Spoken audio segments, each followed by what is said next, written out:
Ibu mertua saya menelepon, menanyakan mengapa saya belum membayar cicilan pinjaman pembelian apartemen. Saya tertegun.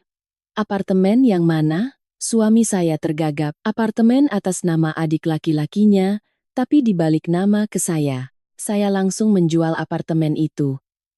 Seluruh keluarga suami saya terdiam membeku. Malam hujan di Surabaya, membawa hawa dingin yang menusuk tulang.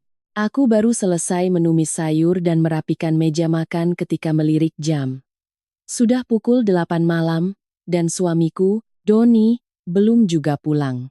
Selama 6 tahun sejak kami menikah, akulah yang mengurus segala keperluan rumah tangga kecil kami. Aku bekerja sebagai manajer keuangan di sebuah perusahaan logistik, pekerjaan dengan tekanan tinggi dari pagi hingga petang. Namun, aku tidak pernah membiarkan rumah kami terasa dingin dan kosong. Orang tuaku kasihan melihatku bekerja begitu keras. Mereka mengumpulkan uang pensiun mereka, ditambah sedikit tabungan kami, untuk membelikan kami sebuah rumah kecil yang nyaman di kawasan Pakuwon Indah. Kehidupan tampak berjalan mulus. Meskipun aku harus bersabar dengan ibu mertua yang perfeksionis, dan seringkali harus mengirim uang ke kampung untuk adik iparku, Rian, yang boros dan malas. Saat aku hendak melepaskan celemek, telepon berdering.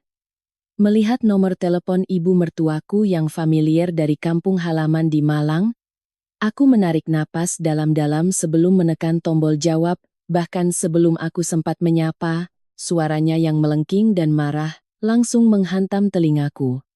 Ia berteriak begitu keras hingga gendang telingaku terasa sakit. Maya, apa yang kamu lakukan sampai seharian ini orang terus-menerus menelepon ke rumah ibu menagih utang? Kamu mau mencoreng nama baik keluarga kita? Hah? Hah? Aku terpaku di tengah ruangan. Celemek di tanganku jatuh ke lantai keramik. Pikiranku kosong. Aku berusaha menjawab dengan tenang. Ibu, tenang dulu. Maya tidak pernah meminjam uang dari siapapun. Kenapa ada yang datang menagih utang, Bu? Mungkin ibu salah dengar nama. Ibu mertuaku tertawa sinis di seberang telepon. Suaranya tajam dan penuh tuduhan. Jangan pura-pura polos. Mereka mengaku sebagai petugas bank, menyebutkan nama lengkap dan tanggal lahirku semuanya sangat jelas. Mereka bahkan menyebut nama Rian, anakku. Mereka bilang aku telah membeli sebuah apartemen mewah seharga 6 miliar rupiah dengan pinjaman bank 5 miliar rupiah. Sekarang aku sudah menunggak bunga beberapa bulan. Pihak bank tidak bisa menemukanku, jadi mereka menelepon ke nomor telepon rumah di desa untuk mencari kami. Kamu beli rumah besar diam-diam dari keluarga suami, lalu mau membiarkan orang tua ini menanggung utangmu? Jantungku serasa berhenti berdetak. Setiap kata dari ibu mertua bagaikan hantaman palu di pelipisku. Apartemen 6 miliar, utang bank 5 miliar atas namaku bersama adik ipar Rian. Frasa-frasa itu berputar di kepalaku seperti badai. Selama bertahun-tahun aku bekerja banting tulang, berhemat setiap rupiah. Bahkan untuk membeli gaun baru pun, aku enggan. Semua sisa uangku masukkan ke rekening tabungan bersama kami untuk masa depan. Aku sama sekali tidak tahu menahu tentang apartemen baru, apalagi mengambil pinjaman sebesar itu. Aku berusaha menjaga suaraku agar tidak bergetar. Bu, Maya bersumpah. Maya sama sekali tidak tahu tentang ini. Maya tidak membeli rumah lain selain yang sedang kami tinggali. Ibu tenang saja, biar nanti Maya cari tahu apakah ini salah paham atau ada penipuan. Maya tutup teleponnya dulu ya, Bu. Tanpa memedulikan ibu mertua yang masih berteriak-teriak di seberang sana, aku mematikan panggilan. Suasana di ruang tamu menjadi sunyi senyap yang menakutkan. Hanya terdengar detak jam dinding. Punggungku terasa dingin. Insting seorang manajer keuangan mengatakan ini bukan sekadar salah paham. Tidak ada bank yang akan menyetujui pinjaman 5 miliar tanpa dokumen hukum yang lengkap, tanpa tanda tangan asli, dan tanpa verifikasi identitas yang jelas. Ada tangan tak terlihat yang telah mengatur semua ini di belakangku. Aku menarik napas dalam-dalam, memaksa diri untuk tetap tenang. Aku harus menemukan kebenarannya malam ini juga. Sebelum semuanya lepas kendali, mengabaikan makan malam yang mulai dingin di meja, aku langsung masuk ke ruang kerja dan menyalakan laptop. Tanganku dingin sekali.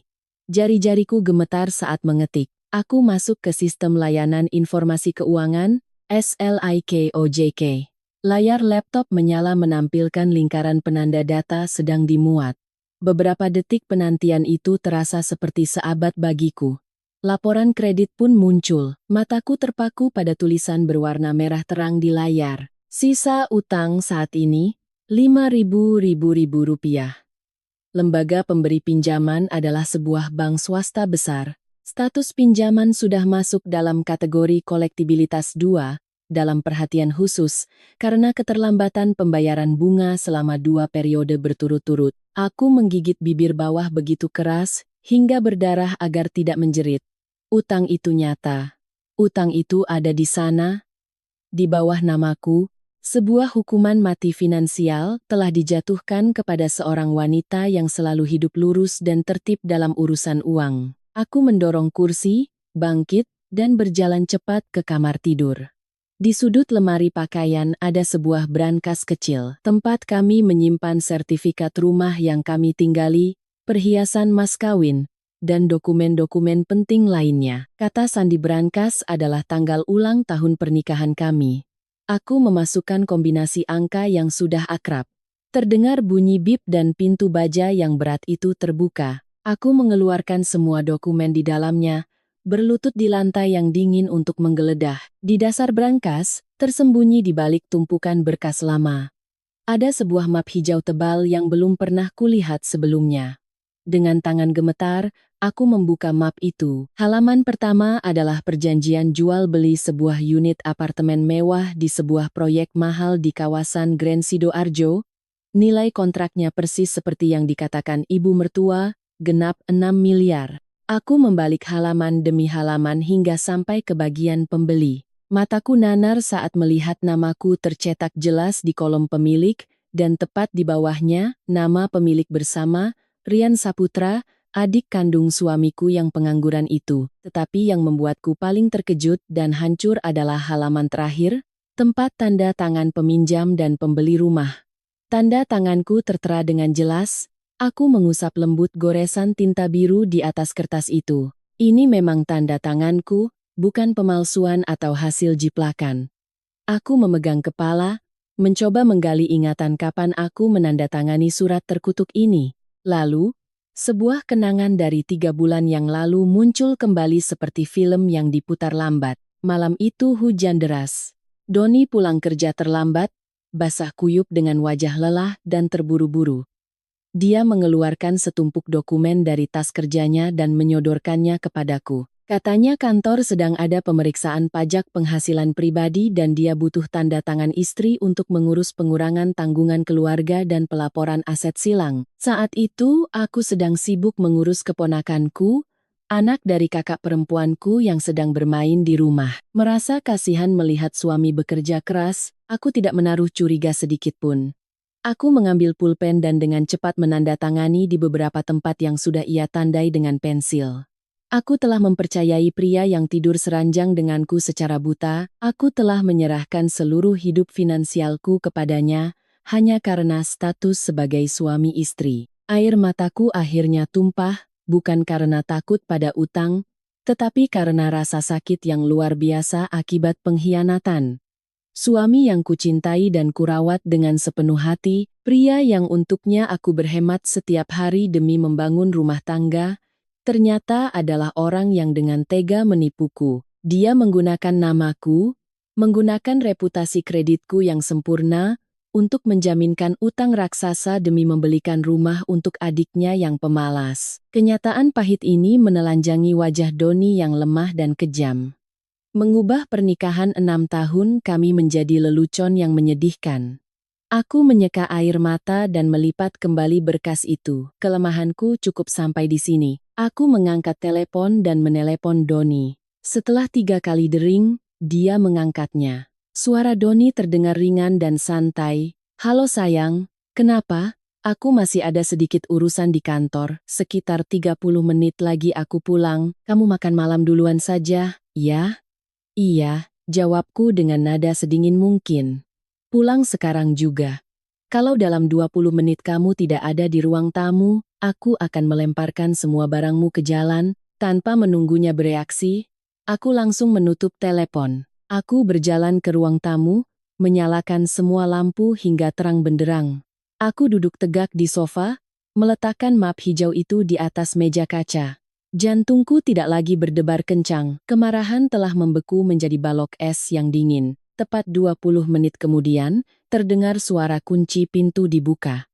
Doni masuk, wajahnya menunjukkan kebingungan dan sedikit kesal. Dia melepas sepatu, hendak membuka mulut untuk mengeluh. "Kamu ini kenapa, sih? Kan aku sudah bilang pekerjaan lagi sibuk, kenapa malah bikin ribut?" Ucapannya terhenti saat melihat ekspresi membunuh di wajahku dan map di atas meja. Doni terpaku, wajahnya yang kemerahan karena dingin di perjalanan seketika berubah pucat pasi. Dia mendekat, matanya terpaku pada map hijau itu. Dia tahu rahasianya telah terbongkar. Aku menunjuk ke arah meja dengan dagu. "Jelaskan, apartemen 6 miliar ini apa? Utang 5 miliar yang menggantung di kepalaku ini apa? Kenapa namaku ada bersama nama Rian di kontrak pinjaman ini?" Doni menelan ludah dengan susah payah. Kakinya seolah kehilangan kekuatan, gemetar, dan hampir membuatnya tersungkur di samping meja. Dia mengacak-acak rambutnya, matanya gelisah, tidak berani menatapku. Dia mulai memohon, "Sayang, tenang dulu. Dengarkan penjelasanku, semua tidak seperti yang kamu pikirkan. Aku hanya ingin membantu adikku sedikit." Aku menggebrak meja dengan keras, membuat beberapa gelas di atasnya bergetar. "Membantu sedikit? Kamu menipuku untuk menandatangani surat utang 5 miliar dan kamu sebut itu membantu sedikit? Kamu anggap aku ini boneka atau mesin pencetak uang untuk keluargamu?" Doni langsung berlutut di lantai. Dia menutupi wajahnya. Suaranya terdengar putus asa. "Aku minta maaf, Maya. Aku benar-benar minta maaf. Kamu kan tahu Rian sebentar lagi mau menikah. Keluarga calonnya sangat menuntut. Mereka bilang kalau tidak punya rumah di Surabaya, mereka tidak akan merestui pernikahan itu." Ibu di kampung menelepon sambil menangis histeris. "Ibu mengancam akan bunuh diri kalau aku tidak bisa mengurus adikku. Aku ini kakak tertua di keluarga. Aku tidak bisa diam saja. Penghasilanku tidak cukup. Bank tidak mau memberikan pinjaman sebesar itu, hanya profil gajimu yang bagus, riwayat kreditmu sangat baik. Aku hanya bermaksud meminjam namamu sebentar. Aku dan Rian berjanji akan bekerja keras untuk membayar cicilan setiap bulan. Aku tidak mau membuatmu khawatir, makanya aku rahasiakan." Aku tertawa. Tawa getir yang menggema di seluruh ruangan. "Meminjam namaku? Kamu dan adikmu yang akan bayar cicilan? Lalu kenapa bank menelepon sampai ke kampung halamanmu? Kenapa ibumu menelepon dan memakiku habis-habisan? Kamu pengecut dan pembohong. Kamu tidak sanggup mengurus keluargamu, jadi kamu jadikan istrimu sendiri sebagai tumbal." Dia menangkupkan kedua tangannya memohon, "Aku salah. Aku ribuan kali salah. Beberapa bulan ini pekerjaanku sedang tidak lancar. Rian juga baru kehilangan pekerjaan dan belum dapat yang baru. Makanya cicilan bank jadi tertunda. Sayang, demi cinta kita selama 6 tahun ini, tolong selamatkan aku kali ini. Kita kerja keras bersama untuk melunasi utang ini. Rumah itu kan tetap jadi aset kita. Cinta? Sejak saat kamu menipuku menandatangani surat itu, cinta di antara kita sudah mati." Aku berdiri dan menunjuk lurus ke pintu utama. "Keluar dari rumahku sekarang juga. Rumah ini dibeli dengan keringat orang tuaku, tidak ada tempat untuk penipu sepertimu. Pergi dari sini sebelum aku memanggil satpam kompleks untuk menyeretmu keluar." Doni menatapku dengan tatapan putus asa, tapi melihat sikapku yang tegas dan dingin, dia tahu tidak ada gunanya lagi bertahan. Dia bangkit dengan lunglai, menyeret langkahnya yang berat keluar dari pintu. Suara pintu yang dibanting terdengar kering, memutus semua sisa mimpiku tentang sebuah keluarga bahagia. Ketika hanya tinggal sendirian di rumah yang sunyi ini, aku tidak menangis. Air mata tidak akan bisa menyelesaikan tumpukan utang raksasa itu. Aku seorang wanita berusia 32 tahun, sudah malang melintang di dunia kerja selama bertahun-tahun. Aku paham betul prinsip bertahan hidup saat menghadapi krisis. Orang yang menangis adalah orang yang pasti kalah. Aku masuk ke kamar mandi, membasuh wajah dengan air dingin, agar pikiran tetap jernih. Aku mengambil koper terbesar dari gudang, membuka lebar-lebar lemari pakaian Doni. Aku melemparkan semua pakaian, sepatu, dan barang-barang pribadinya ke dalam koper. Aku melakukannya secara mekanis, tetapi tegas. Setelah selesai, aku menyeret koper itu ke teras depan dan melemparkannya begitu saja. Kembali ke ruang kerja, aku menyalakan printer, mencetak 3 rangkap surat gugatan cerai. Aku mengisi semua informasiku, menandatanganinya, dan meletakkannya dengan rapi di meja ruang tamu. Selanjutnya, aku mengambil ponsel dan menelepon Pak Hendra. Dia adalah agen properti yang sangat andal dan terpercaya di Surabaya. Orang yang sama yang dulu membantuku menemukan rumah ini. Meskipun sudah jam 10 malam, Pak Hendra mengangkat telepon dengan cepat. Bu Maya, tumben telepon malam-malam. Ada urusan mendesak, Bu? Suara Pak Hendra terdengar antusias. Pak Hendra, tolong bantu saya segera. Saya perlu menjual cepat 2 properti. 1. Rumah yang saya tinggali sekarang di Pakuwon Indah. 2. Sebuah apartemen mewah di Grand Sidoarjo. Apartemen itu atas nama saya sebagai pemilik bersama, tapi saya yang menjadi penanggung jawab pinjaman bank. Saya butuh Bapak cari pembeli secepat mungkin. Harga sedikit di bawah pasar, juga tidak apa-apa. Saya butuh uang tunai untuk melunasi utang bank dan melikuidasi semua aset. Mendengar nada bicaraku yang mendesak, Pak Hendra berdecak. Wah, Bu Maya, kalau sudah tegas begini pasti ada kejadian besar ya. Kirimkan saya foto sertifikat dan AJB kedua properti itu segera. Bu, besok pagi saya langsung masukkan ke sistem dan tim saya akan mulai membawa calon pembeli. Rumah ibu yang di Pakuwon lokasinya strategis. Saya jamin laku cepat. Untuk yang di Grand Sidoarjo nanti saya carikan tim khusus yang biasa menangani aset sitaan bank. Setelah mengirimkan dokumen ke Pak Hendra, teleponku kembali berdering. Masih nomor ibu mertua, pasti Doni sudah menelepon dan mengadu padanya. Aku menyesap segelas air hangat dengan tenang sebelum menjawab. Di seberang sana, suara ibu mertua melengking seperti cacing kepanasan. Maya, kamu sudah berani sekali ya? Kamu usir anakku dari rumah tengah malam begini? Jangan lupa kamu itu masuk ke keluarga ini sebagai menantu, kamu harus patuh pada suamimu. Rumah itu rumah anakku, kamu tidak punya hak mengusirnya. Buka pintunya sekarang juga. Kalau tidak, besok pagi ibu datang ke sana, dan ibu habisi kamu. Aku menjauhkan telepon dari telinga agar tidak terlalu bising. Setelah dia selesai berteriak, aku menjawab dengan sangat perlahan dan jelas. Setiap kata menusuk telinganya. Ibu, dengarkan baik-baik. Pertama, rumah di Pakuwon ini 3,4 uangnya dari orang tua saya. Sertifikatnya atas nama saya sendiri. Anak ibu tidak menyumbang sepeser pun, jadi saya punya hak penuh untuk mengusirnya. Kedua, apartemen 6 miliar itu saya tidak tahu apa-apa. Anak ibu memanfaatkan kepercayaan saya, memalsukan dokumen untuk menipu saya menandatangani pinjaman 5 miliar untuk adiknya. Menurut hukum pidana, perbuatan Doni bisa dijerat pasal penipuan dan pemalsuan dokumen pinjaman bank. Aku berhenti sejenak, bisa mendengar napas ibu mertua yang tersengal-sengal di seberang sana. Aku menambahkan serangan pamungkas, besok saya akan membawa semua berkas ini ke kantor polisi. Ibu tahu hukuman untuk kejahatan ini berapa tahun? Minimal 10-15 tahun penjara, Bu. Kalau ibu masih menekan saya akan pastikan anak kesayangan ibu itu langsung diborgol dan apartemen 6 miliar itu. Saya akan minta bank untuk menyitanya dan melelangnya. Calon menantu baru ibu itu siap-siap saja tinggal di jalan. Sampaikan pada keluarga di kampung untuk siapkan uang kalau mau besuk anak ibu di penjara. Telepon di seberang sana langsung hening. Tidak ada lagi makian, tidak ada lagi teriakan.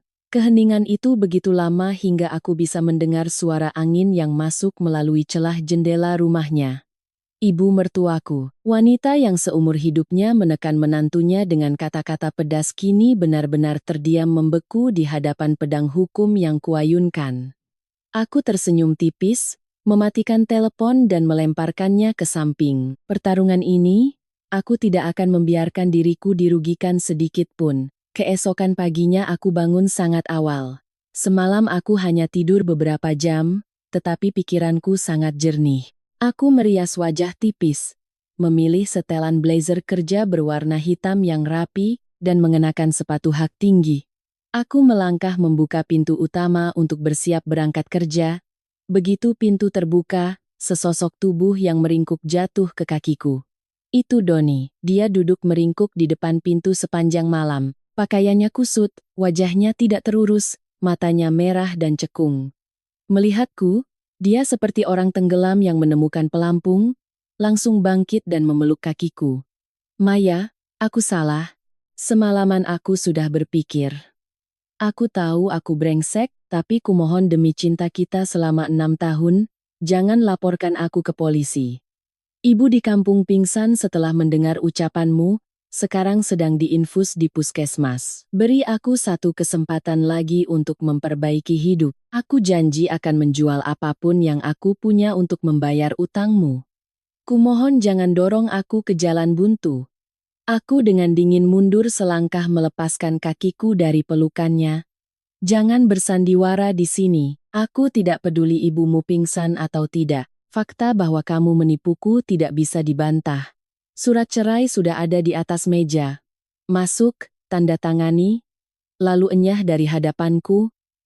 Doni tetap berlutut, tidak mau berdiri. Dengan gemetar, dia merogoh saku celananya dan mengeluarkan ponselnya. Dia membuka kunci layar, sepertinya ingin menunjukkan saldo rekening atau riwayat pesan pinjaman uang dari teman-temannya.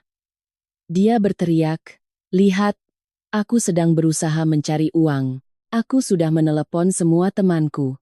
Percayalah padaku sekali lagi." Tetapi tepat saat ponsel itu disodorkan ke hadapanku, layarnya tiba-tiba menyala. Sebuah notifikasi pesan dari aplikasi chat muncul dengan sangat jelas. Pengirimnya bernama Lina Akunting. Isi pesannya langsung menghantam mataku.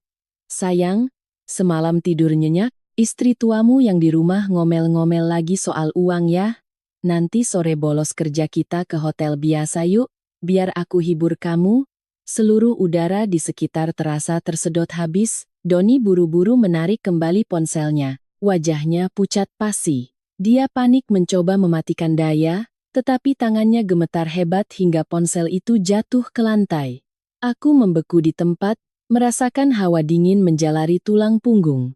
Jadi, selagi aku bekerja keras mencari uang, selagi aku dijadikan penanggung utang 5 miliar untuk keluarganya, suamiku dengan santainya menghabiskan uang untuk berselingkuh dengan wanita lain.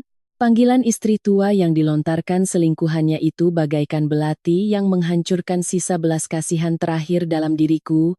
Aku membungkuk dan mengambil ponsel itu. Doni memohon, "Maya, dengarkan penjelasanku.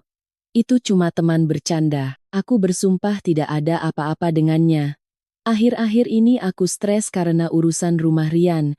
Jadi aku cuma iseng kirim pesan untuk melepas penat." Aku membuka layar dan dengan cepat melihat riwayat percakapan mereka. Puluhan pesan dan foto mesra muncul.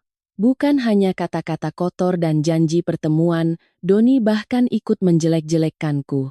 Dia menulis dengan jelas, "Hidup sama dia itu menyesakkan, sayang, yang dipikirin cuma uang, sama sekali nggak romantis. Aku menikahinya cuma karena dia pintar cari uang untuk menafkahi keluargaku. Tunggu aku selesaikan urusan rumah untuk Rian, nanti aku cari alasan untuk cerai dan menikahimu." Aku tertawa. Senyum yang merekah tetapi dengan tatapan setajam silet. Aku melemparkan ponsel itu ke dada Doni. "Jadi ini wajah aslimu. Kamu hebat sekali Doni. Kamu pandai sekali memerankan anak berbakti dan kakak yang bertanggung jawab. Tapi pada dasarnya kamu hanyalah sampah yang hidup menumpang pada wanita dan berkhianat." Aku menunjuk lurus ke wajahnya, mengucapkan setiap kata dengan penekanan. "Kesabaranku untukmu resmi berakhir detik ini juga. Aku tidak akan melaporkanmu ke polisi karena aku tidak mau berurusan dengan sampah sepertimu lagi. Tapi dengarkan baik-baik. Sore ini juga rumah ini dan apartemen itu akan dijual. Uang hasil penjualan akan kugunakan untuk melunasi utang bank. Sisa uangnya adalah milik kamu dan keluargamu akan menjadi gelandangan. Aku masuk ke dalam rumah, mengambil surat cerai, dan melemparkannya ke wajah Doni. Tanda tangani sekarang. Di bagian harta Gonogini dan utang bersama sudah kutulis dengan jelas, aset dibagi sesuai kontribusi. Utang ditanggung masing-masing. Utang bank untuk membeli rumah adikmu itu, silakan kamu dan Rian yang menanggungnya. Setelah tanda tangan, pergilah dengan selingkuhanmu itu. Kalau kamu berani menunda sedetik pun, aku akan mencetak semua percakapan ini, dan mengirimkannya ke kantormu, ke keluarga perempuan itu, dan menyerahkan berkas penipuanmu ke kantor polisi. Doni tahu dia sudah kalah telak. Bukti sudah jelas dan tidak bisa disangkal. Tangannya yang gemetar mengambil pulpen dan membubuhkan tanda tangan yang miring di bagian bawah surat. Dia tidak lagi punya keberanian untuk menatap wajahku dan dengan cepat mengambil kopernya lalu pergi. Aku membanting pintu hingga tertutup rapat dan menguncinya. Perjalanan pernikahan ini, aku resmi turun. Besok akan menjadi perang baru. Perang untuk merebut kembali kebebasan dan aset yang menjadi hakku. Langit Surabaya pagi itu kelabu. Awan hitam pekat menggantung di ufuk, menandakan hujan lebat akan segera turun. Pemandangan suram di luar jendela sangat kontras dengan ketegasan dan kejernihan di dalam pikiranku. Setelah mengusir Doni dan mengunci pintu, aku tidak membiarkan diri beristirahat. Aku menyeduh teh melati hangat, duduk di ruang tamu, dan dengan teliti memeriksa kembali semua dokumen properti, buku tabungan, dan polis asuransi. Rumah di Pakuwon Indah ini adalah hasil keringat orang tuaku di kampung yang menabung sedikit demi sedikit untuk dikirimkan kepada putri mereka. Mengingat hari pertama pindah ke sini, ayahku sendiri yang membuat rak-rak kayu. Ibuku dengan cermat memilih setiap gorden. Menjual kenangan keluarga ini memang menyakitkan. Tetapi mempertahankannya saat ini adalah risiko yang terlalu besar ketika aku masih terjerat dalam utang 5 miliar. Tepat pukul 9 pagi, Pak Hendra menekan bel. Agen properti ini selalu profesional, berpakaian rapi dengan senyum yang selalu tersungging. Di belakang Pak Hendra ada sepasang suami istri paruh baya seumuran orang tuaku. Pak Hendra dengan cepat memperkenalkan mereka sebagai pasangan yang sedang mencari rumah untuk putra mereka yang akan menikah. Pasangan itu masuk, mata mereka menyapu setiap sudut rumah. Mereka tampak sangat puas dengan kebersihan, kerapian, dan tata letak yang efisien. Sang istri terus mengangguk memuji desain dapur. Suaminya memeriksa dengan teliti sistem listrik, air, dan arah balkon. Aku mempersilakan mereka duduk, menuangkan teh dengan setenang mungkin. Transaksi berjalan sangat lancar. Mereka menyukai lokasi strategis dan perabotan yang kutinggalkan. Sementara itu, aku butuh uang tunai cepat, jadi aku bersedia menurunkan harga sedikit. Setelah hampir 2 jam bernegosiasi, kami mencapai kesepakatan. Mereka langsung memberikan uang muka melalui transfer bank dan berjanji 3 hari lagi akan bertemu di kantor notaris untuk menandatangani akta jual beli dan melunasi sisa pembayaran. Pak Hendra tersenyum lebar, memberi selamat kepada kedua belah pihak atas transaksi yang begitu cepat. Setelah mengantar tamu, aku kembali ke kamar, menarik 2 koper besar ke tengah ruangan. Aku mulai mengemasi pakaian, kosmetik, buku, dan barang-barang pribadi. Foto-foto pernikahan yang tergantung di dinding kuturunkan, membungkusnya dengan plastik hitam, lalu membuangnya ke tempat sampah. Aku tidak ingin meninggalkan jejak apapun dari pernikahan yang gagal ini.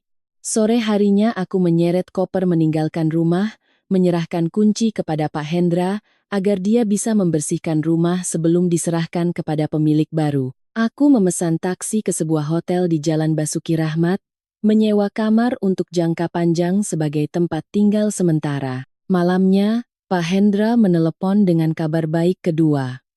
Dia telah menemukan tim investor yang khusus membeli properti sengketa atau sitaan untuk menangani apartemen di Grand Sidoarjo. Keesokan paginya, Aku bertemu mereka di sebuah kafe dekat bank. Tim ini adalah investor berpengalaman. Mereka bekerja berdasarkan angka dan legalitas.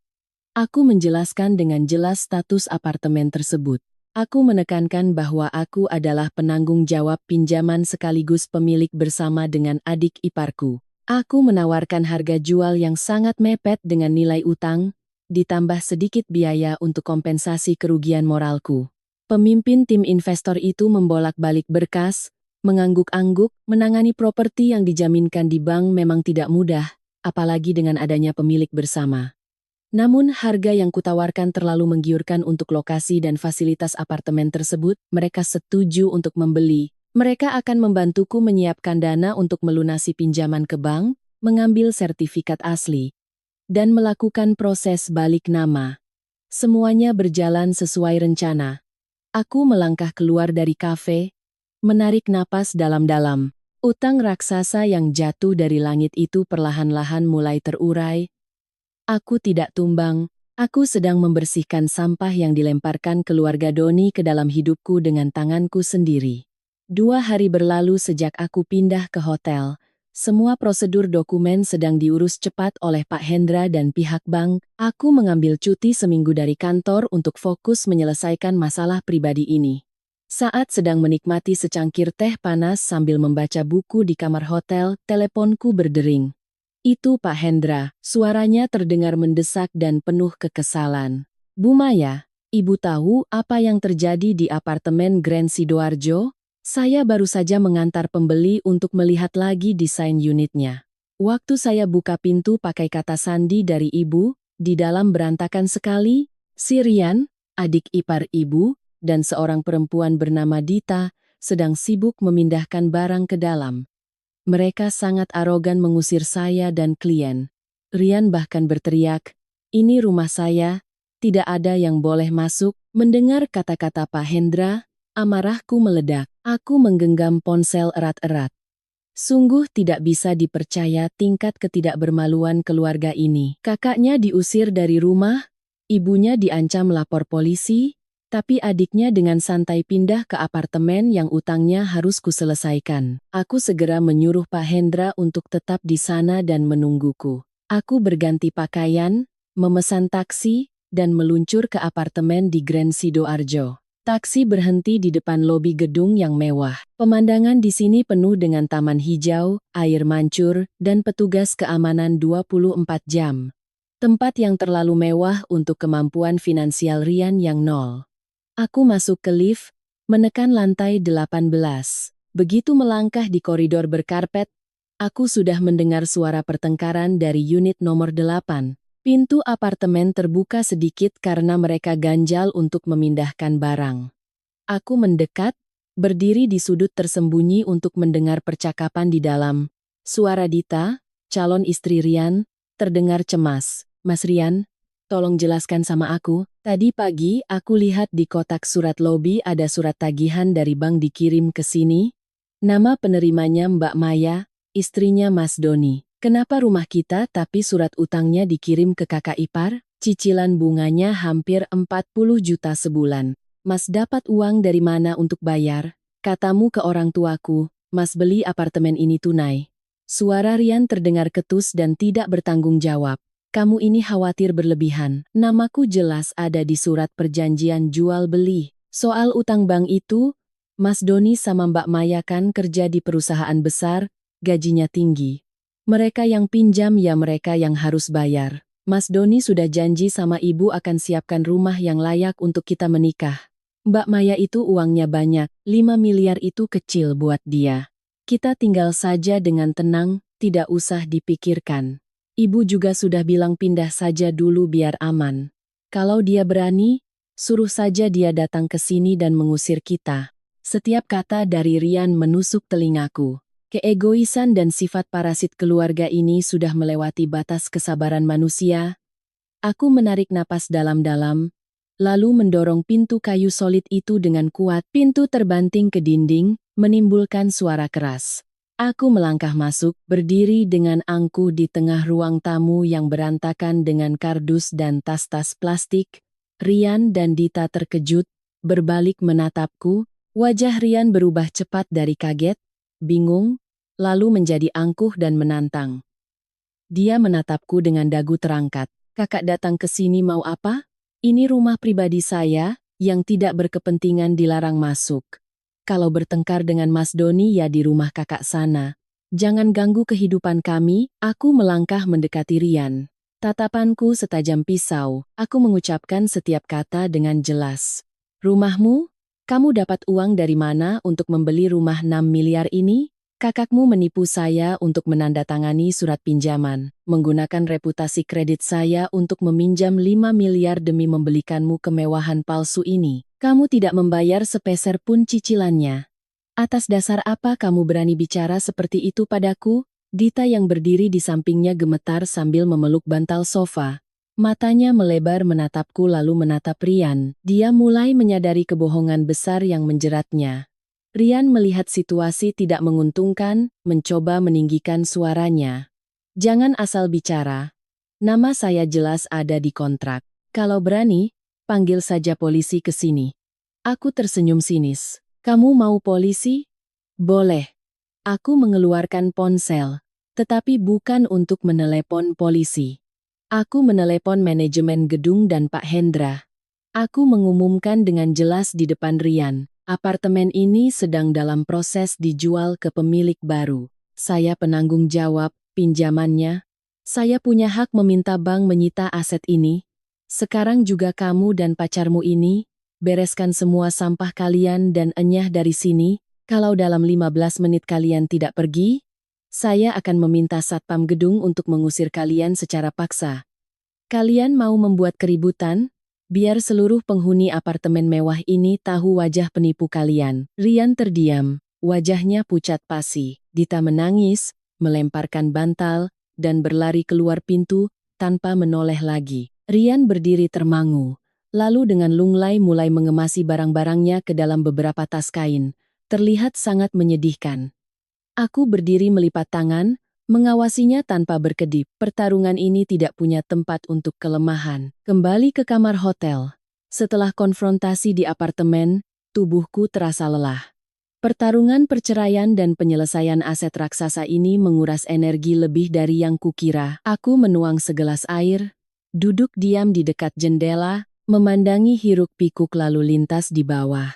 Semuanya terjadi begitu cepat. Beberapa hari yang lalu, aku masih seorang istri yang berbakti. Sekarang aku harus menjadi pejuang, menebas semua belenggu dari keluarga suami yang jahat. Sedang melamun, teleponku bergetar. Nomor tak dikenal. Aku ragu sejenak lalu menjawab. Di seberang sana terdengar isak tangis dan suara yang terputus-putus. Mbak Maya, ini Dita. Maaf mengganggu Mbak, tapi saya tidak tahu harus bertanya pada siapa lagi. Bisakah Mbak ceritakan semua kebenarannya? Mendengar suara gadis muda yang kebingungan itu, hatiku sedikit iba.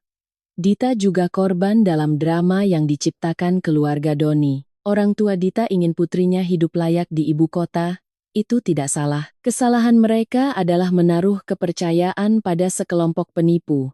Aku menghela napas, suaraku menjadi lebih tenang. Dita, tenanglah. Kalau kamu mau tahu yang sebenarnya, Mbak akan ceritakan. Apartemen 6 miliar itu, Doni menipuku untuk menandatangani berkas pajak palsu, yang ternyata adalah dokumen pinjaman bank sebesar 5 miliar. Nama Rian dimasukkan sebagai pemilik bersama untuk pamer pada keluargamu, mereka sama sekali tidak punya kemampuan untuk membayar utang itu. Bank sudah mengejar Mbak selama berbulan-bulan. Tidak hanya itu, Doni juga berselingkuh, menjelek-jelekan Mbak pada pacarnya, bilang dia terpaksa bertahan dengan Mbak untuk memeras uang demi adiknya menikah. Mbak sudah mengajukan gugatan cerai. Apartemen itu juga sedang dijual untuk melunasi utang. Keluarga mereka tidak punya apa-apa. Telepon hening sejenak, hanya terdengar isak tangis. Kemudian Dita berkata dengan suara getir, "Saya bodoh sekali. Mbak, Rian selalu menjanjikan masa depan yang cerah. Ibunya juga bilang Mas Doni dan Mbak pejabat besar akan menanggung semuanya. Saya kira saya beruntung. Ternyata mereka mau menjebak saya untuk ikut menanggung utang itu. Terima kasih Mbak. Kalau Mbak tidak membongkarnya hari ini, Mungkin saya sudah terperosok. Aku menasihatinya dengan lembut. Dita, kamu masih muda. Masa depanmu panjang. Menikah itu keputusan seumur hidup. Pria yang tidak punya ambisi, terbiasa bergantung pada keluarga, dan penipu seperti Rian, kalau kamu menikahinya hanya akan menambah beban. Pikirkan baik-baik. Aku menutup telepon. Merasa lega, satu ucapan jujur bisa menyelamatkan masa depan seseorang. Sekitar 2 jam kemudian, telepon lain berdering. Kali ini nomor Doni. Begitu ku jawab, raungannya yang gila langsung menyalak. Maya, kamu puas sekarang? Tegas sekali kamu. Kamu usir aku. Kamu jual rumah Rian. Sekarang kamu bilang apa pada Dita sampai keluarganya barusan menelepon untuk membatalkan pernikahan? Mereka bilang keluarga kita penipu, melarang Rian mendekati rumah mereka lagi, ibuku di kampung menangis sampai pingsan lagi. Kamu hancurkan keluarga ini baru kamu senang, hah? Aku menjauhkan telepon, menyalakan pengeras suara sambil mengupas apel. Setelah dia selesai berteriak, aku menjawab dengan dingin. Doni, kamu masih belum sadar juga kesalahanmu? Yang menghancurkan keluarga ini adalah kamu dan keserakahan ibumu. Kamu menipu saya. Kamu berselingkuh. Kamu memanjakan adikmu yang tidak berguna. Saya hanya mengatakan kebenaran pada Dita, gadis baik yang tidak pantas diseret ke dalam lumpur oleh keluargamu. Sebaiknya kamu urus dirimu sendiri, besok pengadilan akan memanggilmu untuk sidang cerai. Jangan lupa ajak selingkuhanmu untuk merayakannya. Tanpa menunggunya bicara lagi, aku mematikan dan memblokir nomornya secara permanen. Langit di luar hotel mulai meredup. Semua kotoran dari masa lalu perlahan-lahan ku bersihkan. Akhir pekan aku memutuskan pulang mengunjungi orang tua. Rumah kecil kami di sebuah gang tenang di pinggiran Surabaya, tempat aku lahir dan dibesarkan, melewati gerbang besi yang mulai berkarat, aroma bunga melati yang akrab langsung menyambutku, membuat mataku perih. Ibu sedang memetik sayur di halaman. Melihatku pulang tiba-tiba, beliau langsung berlari menyambut. Ayah yang sedang menyiram anggrek juga berhenti, menatapku dengan curiga. Insting orang tua selalu tepat. Melihat lingkaran hitam di bawah mata dan wajahku yang tirus, mereka tahu ada yang tidak beres. Makan siang itu terasa berat, aku menceritakan semuanya, dari Doni yang menipuku soal utang 5 miliar, perselingkuhannya, hingga keputusanku untuk bercerai dan menjual rumah. Aku menunjukkan semua bukti. Ibu menangis memelukku erat. Kasihan anakku. Ibu kira menikahimu dengan keluarga terpandang akan membuatmu bahagia. Ternyata mereka begitu licik, ayah. Seorang pensiunan guru, menggebrak meja dengan marah. Tindakanmu sudah benar, nak. Laki-laki seperti itu tinggalkan saja. Rumah hilang bisa kita beli lagi. Yang penting kamu selamat. Uang ayah dan ibu tidak banyak, tapi kami akan gunakan seluruh dana pensiun untuk membantumu memulai lagi. Jangan biarkan mereka menindas putri ayah. Dukungan tanpa syarat dari keluarga membuatku merasa kuat, aku tidak sendirian. Sore itu, atas rekomendasi teman, aku menemui pengacara bernama Pak Surya. Dia ahli dalam kasus perceraian dan sengketa aset. Kantornya minimalis dan serius. Aku menjelaskan seluruh kejadian dan menyerahkan semua bukti, kontrak pinjaman yang ditandatangani secara curang dan tangkapan layar percakapan perselingkuhan Doni. Pak Surya memeriksa semua dokumen dengan teliti. Bu Maya, Anda wanita yang sangat cerdas dan tegar, katanya. Jarang sekali klien saya bisa tetap tenang dan mengumpulkan bukti selengkap ini. Secara hukum, kita berada di posisi yang sangat kuat. Pertama, utang 5 miliar itu kita bisa buktikan Doni menipu ibu, sebenarnya bisa kita ajukan pembatalan transaksi, tapi tindakan ibu menjual aset untuk melunasi utang adalah langkah cerdas untuk menjaga skor kredit ibu tetap bersih. Kedua, soal rumah di Pakuwon, jelas sumber dananya dari orang tua ibu sebagai hadiah, ditambah bukti perselingkuhan Doni, pengadilan pasti akan memihak ibu dalam pembagian aset. Jika keluarganya macam-macam, bukti penipuan ini akan menjadi senjata pamungkas untuk membungkam mereka. Aku menandatangani surat kuasa dengan perasaan sangat lega. Keluar dari kantornya, jalanan Surabaya sudah terang oleh lampu.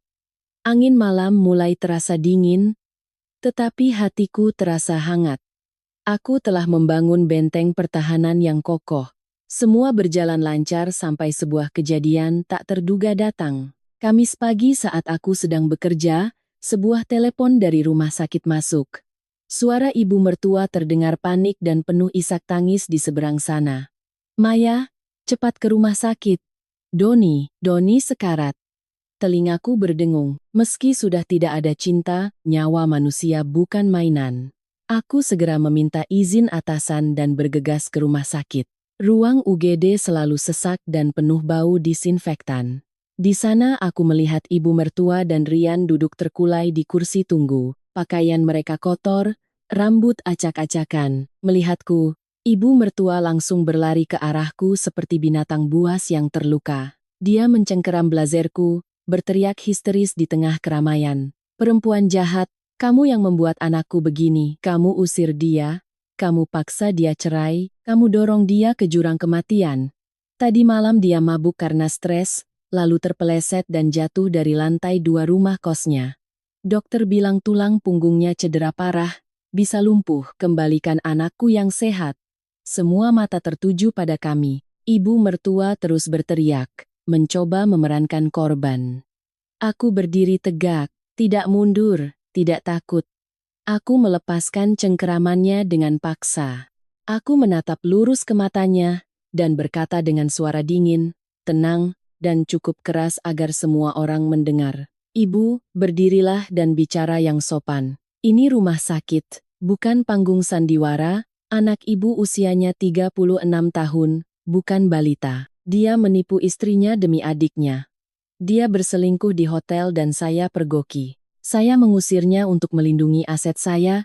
Dia mabuk dan jatuh karena gaya hidupnya yang ceroboh dan sifatnya yang lemah. Ibu menyalahkan saya? Kenapa ibu tidak bertanya pada diri sendiri? Sifat manja yang ibu tanamkan, sifat parasit adiknya itulah yang mendorong Doni ke situasi ini. Ibu yang memaksanya menyediakan rumah untuk adiknya, memaksanya melakukan penipuan. Ibulah yang mendorongnya jatuh, bukan saya. Kata-kataku yang tajam membuat ibu mertua terdiam. Mulutnya ternganga, tidak bisa membantah. Kerumunan orang kini menatapnya dengan pandangan mencemooh. Saat itu seorang dokter keluar, dia mengumumkan Doni selamat dari masa kritis, tetapi tulang punggungnya rusak parah dan membutuhkan operasi besar dengan biaya ratusan juta. Mendengar jumlah itu, ibu mertua langsung lemas dan jatuh terduduk di lantai. Dia menatapku dengan tatapan memelas, tapi semuanya sudah terlambat.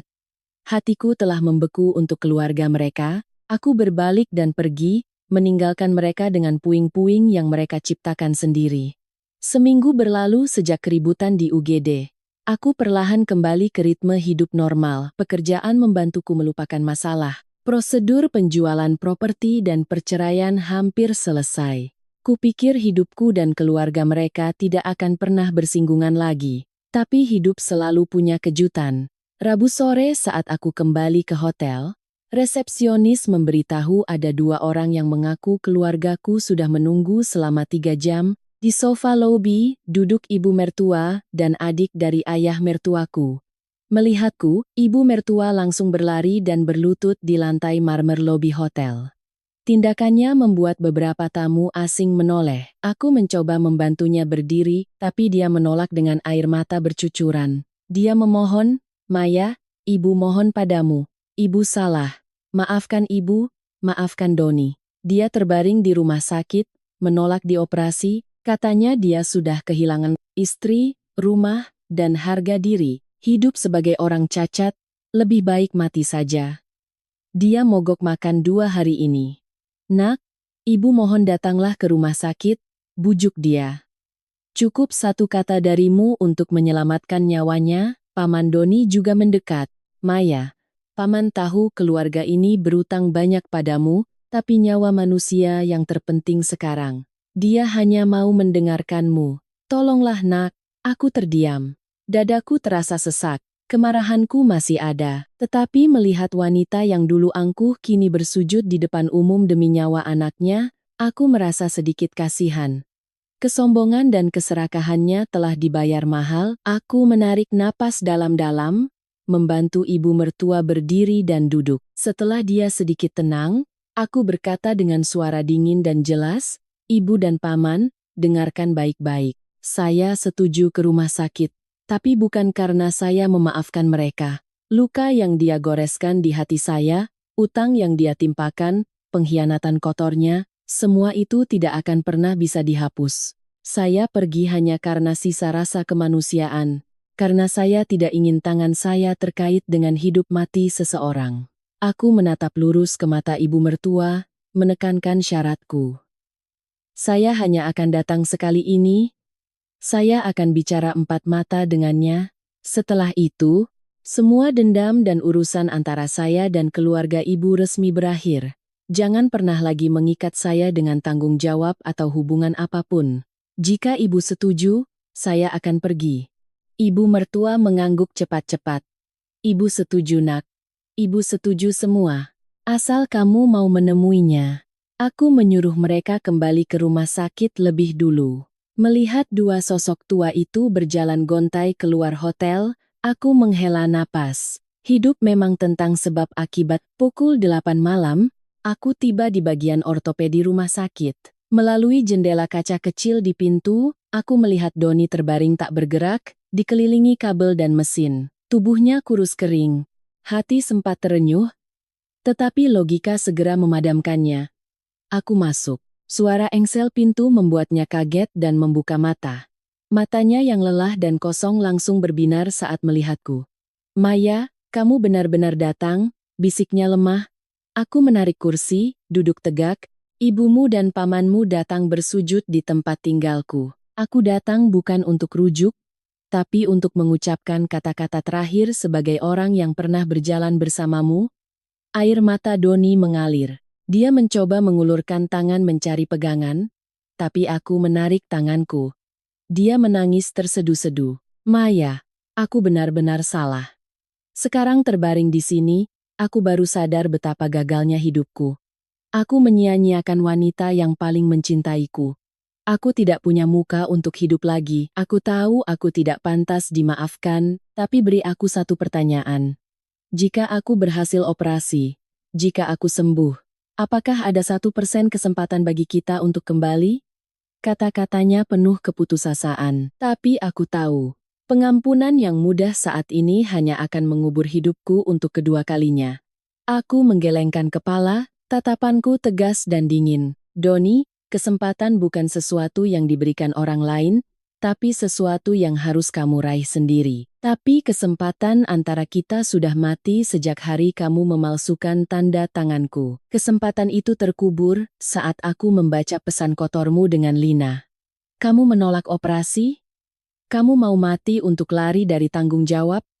Itu tindakan pengecut. Kalau kamu mati, ibumu akan sakit karena sedih. Adikmu yang tak berguna akan terlantar. Kamu harus hidup. Hidup untuk menghadapi konsekuensimu. Hidup untuk melihat betapa salahnya keluargamu. Jika kamu masih punya harga diri, panggil dokter dan tanda tangani surat persetujuan operasi. Berdirilah dengan kakimu sendiri. Cari pekerjaan yang halal dan baktilah pada ibumu. Itu satu-satunya cara menebus kesalahanmu, bukan dengan menjadi pengecut atau memohon belas kasihan. Doni memejamkan mata, menggigit bibirnya hingga berdarah. Kata-kataku yang tajam telah menusuknya. Aku tidak menghibur. Aku hanya menyajikan kebenaran yang telanjang. Aku berdiri. "Selamat tinggal. Semoga operasimu berhasil." Aku berbalik. Suara sepatu hak tinggiku menggema di lantai, meninggalkan masa lalu yang penuh luka dan kebohongan. Saat aku hendak membuka pintu, pintu terbuka dari luar. Rian berdiri di sana. Dia tidak lagi angkuh. Wajahnya kuyu, matanya merah karena kurang tidur. Jelas dia mendengar semua percakapan kami. Melihatku, dia menunduk. Saat aku melangkah melewatinya, dia memanggil dengan suara serak. "Mbak Maya, berhenti sebentar." Aku berhenti, berbalik, dan menunggu. Rian mendekat. Lalu tiba-tiba membungkuk 90 derajat. Saya minta maaf, Mbak. Selama menjaga Mas Doni di sini, saya baru sadar betapa bodohnya saya. Mbak benar. Saya serakah dan malas hingga mendorong keluarga ke tragedi ini. Saya minta maaf atas sikap saya di apartemen, mulai sekarang saya akan berubah. Saya akan kerja serabutan jadi kuli, apapun untuk membiayai ibu dan Mas Doni. Mbak, hiduplah dengan tenang. Saya tidak akan pernah menyalahkan Mbak. Mendengar pengakuan tulus dari adik ipar yang dulu parasit itu, hatiku terasa lega. Tragedi ini akhirnya membangunkan kesadaran seseorang. Bagus kalau kamu sadar kesalahanmu, jawabku dengan tenang. Laki-laki punya tenaga, jangan pernah bergantung pada orang lain. Uang yang dihasilkan dari keringat sendiri jauh lebih berharga. Masuklah, bujuk kakakmu untuk operasi. Keluarga kalian sekarang bergantung padamu. Jadilah pria yang bertanggung jawab. Setelah itu, aku melangkah pergi.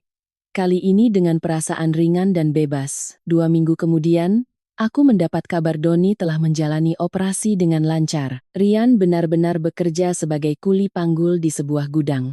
Namun, masalah belum selesai. Ibu mertua yang dihasut oleh kerabatnya menuntutku membayar seluruh biaya rumah sakit dan menuntut pembagian setengah dari nilai rumah di Pakuwon Indah. Dengan alasan kami belum resmi bercerai, aku hanya tersenyum sinis. Aku segera menelepon Pak Surya. Kami mengadakan pertemuan 3 pihak. Pengacara keluarga Doni dengan percaya diri berbicara tentang kewajiban istri. Setelah dia selesai, Pak Surya dengan tenang mengeluarkan 3 map tebal. Rekan sejawat, mungkin klien Anda belum memberikan informasi lengkap, katanya sambil tersenyum dingin. Pertama, rumah di Pakuwon adalah hibah murni dari orang tua klien saya.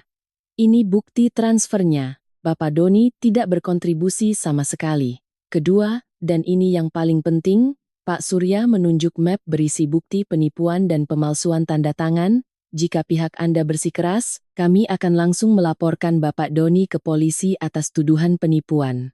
Ancaman hukumannya 10 hingga 15 tahun penjara. Mohon jelaskan risiko pidana ini kepada klien Anda. Pengacara itu langsung pucat pasi. Dia buru-buru merapikan berkas, meminta maaf, dan pergi. Sore itu juga, keluarga suami mencabut semua tuntutan. Pertarungan hukum berakhir dengan kemenangan telak. Keesokan harinya, transaksi penjualan selesai. Utang 5 miliar rupiahku lunas. Saat petugas bank memberikan stempel lunas, air mataku menetes karena lega. Akhir pekan itu, aku kembali ke rumah orang tua. Ayah memberiku sebuah buku tabungan. Sudah, badainya sudah berlalu. Ini tabungan seumur hidup ayah dan ibu. Pakailah untuk membeli apartemen kecil. Jangan tinggal di hotel terus. Ayah dan ibu bangga padamu. Pelukan hangat keluarga adalah pelabuhan terkuatku. Suatu Senin pagi di awal November, di depan pengadilan agama, aku turun dari taksi dengan percaya diri. Hari ini sidang putusan cerai kami. Tak lama, taksi lain tiba. Rian dengan hati-hati membantu Doni turun ke kursi roda. Doni tampak lebih segar. Meski masih kurus, dia mengangguk sopan ke arahku. Sidang berjalan cepat. Kami berdua sepakat untuk berpisah. Akta cerai, dengan stempel merah, diserahkan kepada kami. Memegang kertas tipis simbol kebebasan itu, aku menarik napas dalam-dalam. Semuanya telah berakhir. Di luar gedung pengadilan, Doni menghentikan kursi rodanya. Dia menatapku dengan senyum yang dipaksakan namun tulus. Maya, aku harap kamu bahagia selamanya. Kamu wanita yang hebat, aku yang tidak pantas untukmu. Maafkan semua kesalahanku. Aku tersenyum tipis. Kamu juga, cepatlah pulih, biarlah masa lalu menjadi pelajaran. Hiduplah dengan baik. Aku melambaikan tangan, berbalik, dan berjalan pergi tanpa menoleh ke belakang. Dengan sisa uang hasil penjualan rumah dan tabungan dari orang tua, aku membeli sebuah apartemen mungil dengan 1 kamar tidur di dekat kantor. Letaknya di lantai 15 dengan balkon yang sejuk. Aku menghabiskan seluruh akhir pekan mendekorasinya sesuai seleraku sendiri, tanpa perlu bertanya pada siapapun. Minggu pagi pertama di rumah baru, aku bangun pagi. Aku membuat kopi dan memutar musik instrumental yang lembut. Aku melangkah ke balkon, bersandar, dan menyesap minumanku. Langit Surabaya cerah dengan warna fajar. Sinar matahari pagi yang hangat memeluk pundakku, memandang jalanan yang ramai di bawah. Aku menghirup dalam-dalam aroma kebebasan dan kebanggaan. Badai telah berlalu. Kini, di usiaku yang ke-32, aku merasa seperti terlahir kembali, siap melangkah dengan lebih kuat dan cemerlang di jalan hidupku sendiri.